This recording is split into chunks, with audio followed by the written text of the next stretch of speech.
오늘 설교 제목은 인생의 반전은 여기서 시작된다. 그 제목으로 함께 말씀을 나누려고 합니다.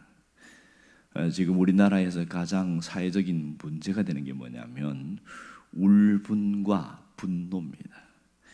이것이 점점 늘어나고 있고 또 코로나를 지나가면서 더 심화되어 간다. 이것이 사회학자들의 진단입니다. 경제가 어려워지고 갈수록 부익부빈 현상이 더 커지면서 화가 많아요. 마음속에 사람들의 상실감이 커지기 시작하고 이 상실감은 분노로 일어나고 또 울분으로 나타나고, 그래서 갈수록 묻지마 범죄가 더 많아지는 것은 이런 겁니다. 성질 난다고 그렇게 데이트 폭력으로 해서 그냥 사람을 죽여버리기도 하고, 이런 일들이 그냥 눈앞에서 펼쳐지니까 얼마나 기가 막힌지 몰라요. 울분과 분노는 우리 때만 있는 게 아니라 당시 시대에도 그런 일들이 참 있었던 것 같아요. 오늘 이 다윗이 바로 그런 모습입니다. 다윗에게도 이 울분이 많았어요. 내가 신앙적으로 살았는데 더 쫓기고 죽을 것 같고 더 힘들고 그런 일이 생긴 거예요. 오늘 이 사무엘상 22장의 배경은 정말 바르게 살려고 했던 다윗이 콘으로 몰리고 죽을 것 같은 상황 속에서 구사일생으로 살아와서 아둘람 굴에 혼자 있을 때에 그 사건을 짧게 기록하고 있습니다. 다윗이 사울에 의해서 여러 번 죽을 고비를 넘겼잖아요. 사실 사울을 죽일 수도 있었는데 죽이지 않았어요. 왜냐하면 하나님이 기름 부으신 자를 어떻게 죽일 거냐. 그런데 대략 그것이 자기한테 화가 되어서 이제는 여러 번 죽을 뻔했단 말입니다. 할 수 없이 적국인 블레셋에 망명을 합니다. 하필이면 블레셋은 5성읍이 있는데 도시에 옛날에 골리앗이 살던 가드 그쪽을 망명을 하는 거예요.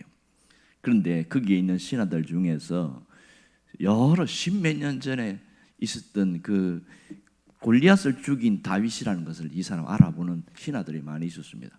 그래서 여기서 이제 꼼짝없이 죽는구나. 그렇게 해서 묘책을 찾아낸 게 뭐냐면 완전히 미친 척하는 겁니다. 침을 질질 흘리고 눈을 이렇게 돌리고 막 몸짓을 막 미친 짓을 하는 거예요. 그랬더니 아기스 왕이 화가 나가지고 저 미친 놈을 왜 여기 두었느냐, 당장 끌어내라. 그러는 바람에 살아났거든요. 안 그랬으면 아마 죽었을 겁니다. 그렇게 해가지고 도망갔는데 자기 혼자 도망갔는데 어디 와 있냐? 아둘람 굴에 와 있는 거예요. 아둘람 굴은 겉으로 보면 안 보여요. 근데 안으로 들어가면 한 명 겨우 들어갈 수 있는 그 통로가 있는데 그 안에 들어가면 150명 또 혹은 또 100명 들을 수 있는 그 엄청난 큰 안에 또 동굴이 2개가 또 있어요. 그 아둘람 굴에서 혼자 처량하게 앉아 있는 겁니다. 여러분 어떤 생각이 들까요? 내가 하나님을 위해서 살았고 신앙적으로 살려고 했는데 남은 게 뭐냐? 가진 게 뭐냐? 아무것도 없는 거예요. 그때에 한없이 절망감이 밀려오는 겁니다. 그래서 이 절망감이 밀려와서 얼마나 힘들었는지 그 표현을 시편 40편에서는 기가 막힐 웅덩이와 수렁에 빠졌다 이렇게 표현합니다. 그 당시에 웅덩이에 수렁에 빠졌다는 것은 이건 죽음과 거의 가까운 상황인 겁니다. 내 상황이 지금 이제 아무도 없어요. 죽음 직전에 있는 그런 절망 속에 있었던 그 다윗의 모습이 바로 이 아둘람 굴의 모습입니다. 이것은 어떤 면에서 우리의 모습과도 흡사합니다. 가끔 인생을 살면서 뼈저리게 느끼는 사람은 이 웅덩이와 수렁에 빠진 사람들을 많이 보게 되었습니다. 도무지 헤어나올 수도 없고 벗어날 수도 없고 아무리 노력해도 역시 제자리 걸음이고, 그럴 때에 그 절망감은 한없이 커지는 것이죠.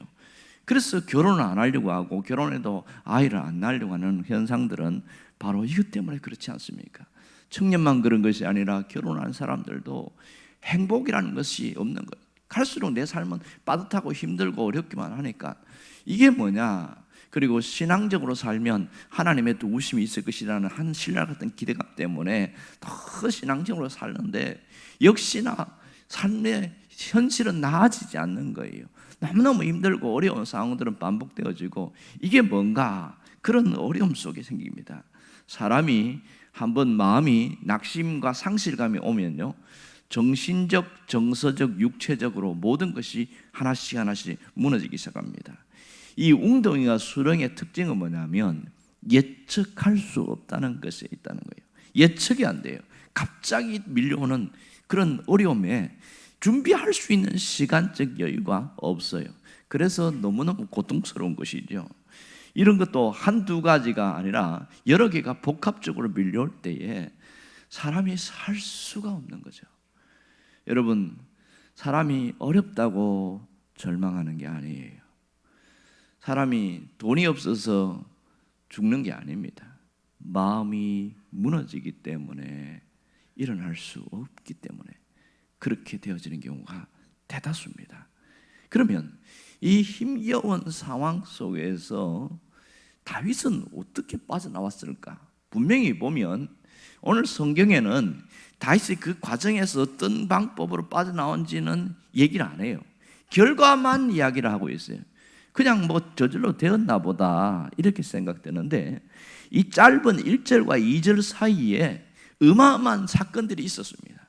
이 사무엘상에서는 잘 이야기하지 않습니다. 그것이 시편에 다 나오는데 이 시편 40편 1절에 보면 그는 이렇게 말합니다. 내가 여호와를 기다리고 기다렸더니 귀를 기울이사 나의 부르짖음을 들으셨도다. 이럽니다. 그가 하나님께 기다리고 기다렸다. 자, 하나님 도와주세요. 기다렸어요. 하나님 너무너무 힘들어요. 하나님 외로워요. 하나님 괴로워요. 또 기다렸어요.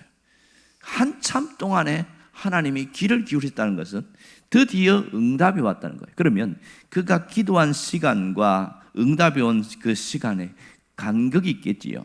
거리가 있을 거란 말이에요. 그 시간 동안 어떻게 이겨냈을까? 여러분 기도해 본 사람은 아시잖아요. 기도해서 금방 응답이 되어지면 훨씬 좋으련만 어떤 문제는 기도해도 오히려 더 상황이 나빠지고 환경이 더 어려워지고 야 이제 끝인가 보다 이럴 때가 더 심할 때가 많습니다. 어떨 때는 아무런 응답도 없고 반응도 없고 하나님이 여전히 침묵할 때가 있습니다. 이때가 가장 힘듭니다. 기도를 많이 해본 사람들은 압니다. 특별히 작전 기도를 하는 사람들은 기대감이 있습니다. 하나님이 역사하실 것이라는 기대감이 있는데 작전 기도가 끝난데도 응답되지 않은 경우가 저는 여러 번 겪었습니다. 하지만 제가 마지막 겪은 건 뭐냐면 그래도 하나님은 신실하시다는 거였습니다. 결국은 하나님이 들어주시는데 그 기다리는 과정에 내가 인내하는 게 너무너무 힘들다. 이게 문제입니다. 이 다윗은 여기서 기다리고 기다렸더니 나의 부르짖음에 들으셨다 할 때 그 부르짖음은 단순한 기도가 아니었습니다. 그는 자신의 목숨을 내놓고 하는 절규하는 하나님을 찾는 모습이었다는 것이죠. 그렇게 기다렸는데 어느 날 세미한 하나님의 손길이 오는데 그게 뭐냐면 마음에서부터 변화가 일어나기 시작하는 겁니다. 희한하죠. 하나님이 뭐 응답을 줄 때는 갑자기 뭐 돈다발을 갖다 준다든지 지금 몸이 아플 때 뭐 건강을 준다든지 뭐 이렇게 하는 게 아니라 마음의 변화부터 일어나게 하는 겁니다. 그가 마음의 변화가 일어났어요. 그럴 때 그가 갑자기 태도가 확 달라지는데 시편 57편에 보면 그 마음의 변화들이 어떻게 일어났는가를 잘 이야기를 하고 있습니다. 내 하나님이여 내 마음이 확정되고 확정되어 싸우니 내가 노래하고 내가 찬송하리이다. 이렇게 합니다. 무슨 마음이 확정되었다는 것일까? 지금 너무 힘들어요, 어려워요, 고통스러워 이러다가 갑자기 내 마음이 확정되었습니다 이러면서 갑자기 분위기가 확 밝아지는 겁니다. 이게 아두라문굴에서 있던 사건이거든요. 그 무슨 변화가 있었을까? 마음이 뜨거워지기 시작한 거예요. 마음이 뜨거워지기 시작했어요. 그러니까 그가 한참 동안 그러다가 갑자기 하나님이 여기 계시지 이 생각이 들면서부터 변화가 시작된 거예요. 여러분, 하나님은 그가 고통 속에 부르짖을 때에도 계셨고 그가 기도 응답이 안 되는 것처럼 생각할 때도 여전히 계셨지만 다윗의 마음에는 하나님이 안 계신 것처럼 느껴진 거죠. 그런데 어느 날 갑자기 마음에 생각이 바뀐 거예요.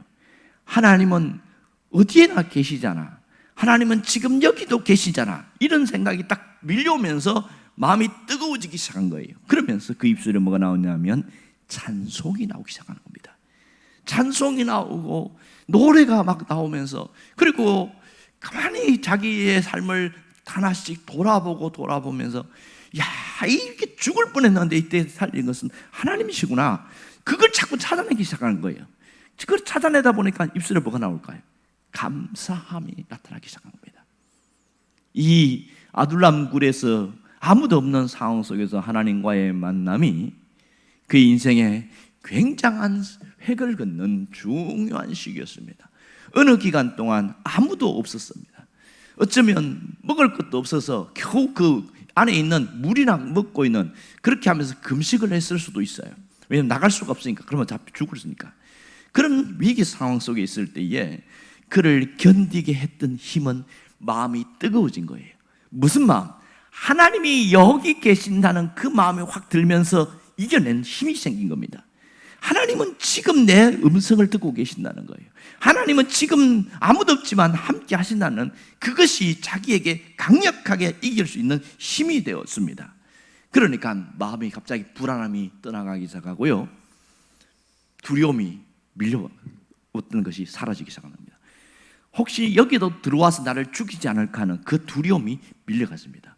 그러니까 마음껏 찬양하고 마음껏 기도하고 막 그렇게 하는데, 그런 순간이었는데 갑자기 어떻게 알았는지 친척이 누군가가 여기를 아둘람 굴에 왔어요. 먹을 걸 싸들고 온 거예요. 그렇게 해갖고 함께 이야기할 상대가 있으니까 외로움도 사라졌죠. 또 배고픔도 없어졌죠. 그렇게 이야기 나누고 같이 또 찬양하는 거예요. 하나님이 내게 이렇게 하신 것이 너무너무 고맙다고 서로 감정 나누면서 이렇게 하면서 거기에서의 하나님과의 만남이 엄청난 변화가 생겼습니다. 오늘 2절은 결과만 보여줍니다. 어떤 일이 벌어졌는지 봅시다. 자, 2절 말씀 한번 봅시다. 환난 당한 모든 자와 빚진 모든 자와 마음이 원통한 자가 다 그에게로 모였고 그는 그들의 우두머리가 되었는데 그와 함께한 자가 400명 가량 되었더라. 결과만 이야기하고 있습니다. 이 아둘람 굴에서의 하나님과의 임재, 하나님과의 만남, 하나님 앞에서의 찬송, 이것이 터지면서 엄청난 변화가 일어난 거죠. 시편 57편 9절인가요? 거기 보면 내가 만민 중에 주께 감사하고 문나라 사람들에게 주를 찬송하리이다, 뭐 이러면서 계속 아무것도 없는 상황 속에서 감사하고 찬송하고 기도하고 감사하고 이게 계속 반복되었던 것이죠. 그랬더니 기가 막히게 하나님이 보내는데 어려움 당하는 자, 고통 당하는 자들을, 그들을 이 다윗처럼 힘든 자들을 하나씩 보내서 이 아둘람 굴에서 머물게 하는 겁니다. 여러 시간 동안 몇 달 혹은 몇 년간 이 아둘람 굴에서 함께 훈련을 받았어요. 이것이 다윗 왕국의 기초석이 되었습니다. 다윗은 그때는 몰랐어요. 없는 것만 봤고 어려운 것만 봤어요. 그러나 거기서 하나님을 만나고 하나님이 역사하신 것을 경험하면서 이겨냈더니 결국은 그들과 함께하면서 하나님이 세워나가는 놀라운 역사를 보게 된 것입니다. 여러분, 우리의 환경이 어려운 게 문제가 아닙니다. 절망적인 환경 때문에 무너지는 게 아니에요. 사람 때문에 무너진 게 아니에요. 내 마음이 무너졌기 때문에 문제가 되어지는 겁니다. 여러분, 이 다윗에게 있었던 인생의 반전, 거기서 언제부터 출발되었습니까? 하나님과의 만남부터, 거기서부터 변화가 일어난 겁니다. 하나님이 여기 계시지, 그 하나의 생각이 그 마음에 머물면서 마음이 뜨거워지기 시작했고 그것이 인생의 반전을 일으키는 결정적인 요인이 되었다는 사실을 주목할 수 있기를 바랍니다. 우리는 갈수록 현실에 점점 주저앉고 낮아지는 모습을 보게 됐습니다. 때로는 어떤 분이 그래요. 목사님 저는 희망도 없고요, 소망도 없고요, 아무것도 이제는 오직 그냥 죽고 싶어요. 그렇게 얘기하는 거예요.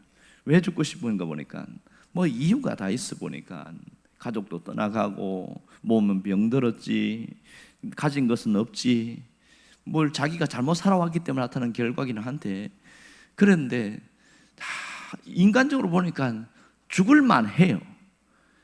그런데 결정적으로 놓친 게 하나 있더라고요. 집사님은 하나님 믿으세요? 그럼요, 믿죠. 하나님이 살아계신 거 믿습니까? 당연히 믿지요. 그런데 제가 보니까 집사님이 하는 말을 보니까 하나님은 죽은 것 같아요. 이랬더니 에이 목사님 농담도, 하나님 살아계시는데 무슨 죽어요, 죽기는. 아니 지금 하는 일 보면 하나님이 죽었기 때문에 이렇게 하는 거 아니에요. 하나님이 살아계시면 어떻게 그렇게 말할 수 있겠어요.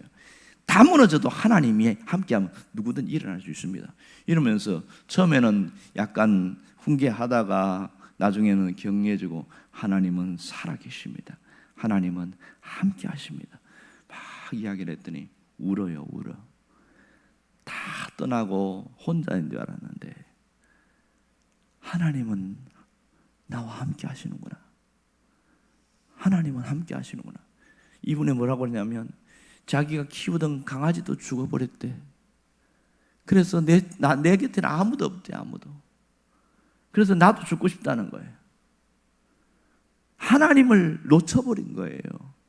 여러분, 하나님을 놓치면 우리가 더 이상 희망을 갖고 살 수 있는 힘을 잃어버리게 되어집니다. 신앙이 좋은 것은 이겁니다. 하나님을 끝까지 붙들고 있는 사람이에요. 누가 신앙이 좋은 사람이에요? 하나님을 끝까지 붙드는 것. 이게 보기보다 쉽지 않습니다. 왜냐하면 주변 상황이 내 마음을 무너뜨리는 게 너무 많기 때문에. 그래서 사람은 좌절하고 절망하게 되어집니다. 반전의 스토리가 있고 하나님은 역사하신다는 걸 알매도 불구하고 못 일어나는 것은 내 마음속에서 하나님을 잃어버렸기 때문에 그렇습니다. 하지만 하나님은 그곳에 있어도 함께 하신다는 사실입니다. 가장 절망의 밑바닥에서 하나님은 반전을 준비하고 계신다는 것을 잊지 않기를 바랍니다. 하나님을 붙드는 자는 결국은 일어나는 사건을 성경에서 수도 없이 보여주고 있습니다. 수도 없이 보여주고 있어요. 그러면 지금 내가 뭘 해야 되냐? 뭘 해야 되냐? 이것만 알면은 모든 것이 해결되어지죠. 때로는 아무것도 할 수 없는 상황이 있어요. 아무것도 할 수 없는 상황.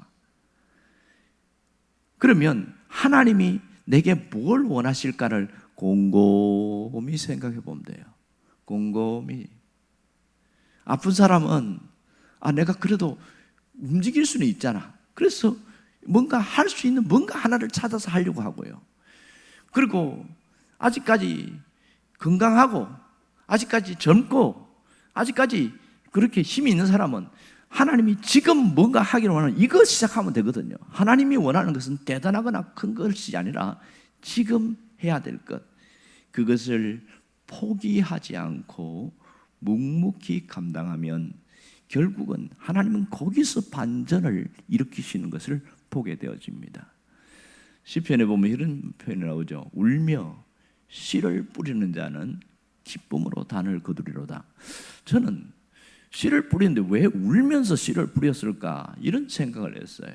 여러분, 씨 뿌리는 것이 가을을 생각하거나 추수 때를 생각하면 기쁜 일인데 왜 울면서 했을까요? 이것밖에 없어. 내가 갖고 있는 게 이것밖에 없어. 이걸 씨를 뿌리면 나는 굶어야 돼. 그럼에도 불구하고 씨를 뿌리는 거예요. 내가 하나님 앞에 할 수 있는 게 내가 이것밖에 없어. 하나님 나이가 할 수 있는 게 이것밖에 없어요. 그것만 하면 되는 거예요. 아무것도 할 수 없어도 기도는 할 수 있잖아요. 내가 아무것도 할 수 없어도 하나님을 의지할 수는 있잖아요. 하나님을 찬양할 수는 있잖아요. 이것밖에 할 수 없다는 그 순간, 그것만 해도 하나님은 역사하신다는 사실을 놓지 않기를 바랍니다. 하나님은 살아계십니다. 우리 일을 위하여 반전을 준비하신 하나님 것을 잊지 않기를 원합니다. 어떤 분이 이런 글을 써놨더라고요. 자신이 지금 목사님 같은데 보니까 이렇게 써놨어요. 지하에서 교회를 개척했는데 아이 우유값이 없다는 거예요.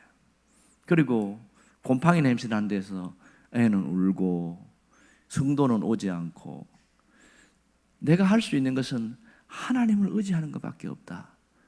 이제 그분이 이제 써놓은 것을 이제 읽었는데 보니 그렇게 써놨어요. 근데 제가 가슴에 울린 건 뭐냐면, 내가 하나님만 의지할 때 나의 절망의 끝은 바로 하나님의 반전의 역사가 시작될 것이다. 그분이 그렇게 써놨어요. 그걸 20년이 지난 이후에 다시 한번 읽어주는데, 내가 이렇게 어려운데 그거 하나 붙들고 내가 왔더니 정말 나의 절망의 끝에서 하나님이 반전의 역사를 시작하셨다. 그러면서 그 열매를 지금 내가 맺고 있습니다. 이 얘기를 하는 겁니다. 저 가슴이 크게 울렸어요. 우리는 절망의 끝은 끝이라고 생각하는데 거기에서 하나님이 반전을 준비한다는 사실을 놓치고 있기 때문에 그 열매를 거두지 못할 때가 너무나 많습니다. 하나님 우리에게 살아계신 역사하신 분이 그것을 믿을 수 있기를 바랍니다. 내가 성실과 인내로 그렇게 씨를 뿌렸을 때에 반드시 기쁨으로 거두게 하신다는 사실을 놓지 않기를 원합니다. 여러분이 기도를 했으면 기도의 씨앗을 뿌린 만큼 하나님이 거두게 하신다는 사실을 잊지 않기를 원합니다. 결단코 없어지는 건 없어요. 분명한 것은 하나님 안에서 내가 주님을 위해서 했던 그 모든 것에서는 하나님이 반드시 역사하시는 겁니다. 혹시 지금 여러분이 굉장히 힘든 상황을 지나는 분이 있습니까? 그 희망이 자꾸만 쓰러져가고 몸은 노쇠해지고 마음 여러 가지 힘든 상황 속에 있는 분이 있습니까? 여러분 절망하지 않기를 바랍니다. 포기하지 않기를 원합니다. 왜냐하면 하나님은 살아계시기 때문입니다. 지금까지 내가 했던 모든 기도를 하나님은 기억하고 계십니다. 하나님의 역사는 계속 진행되고 있습니다. 그 끝이 이를 때까지 끝까지 믿음의 손을 붙잡고 나아갈 수 있기를 주의 이름으로 축원합니다.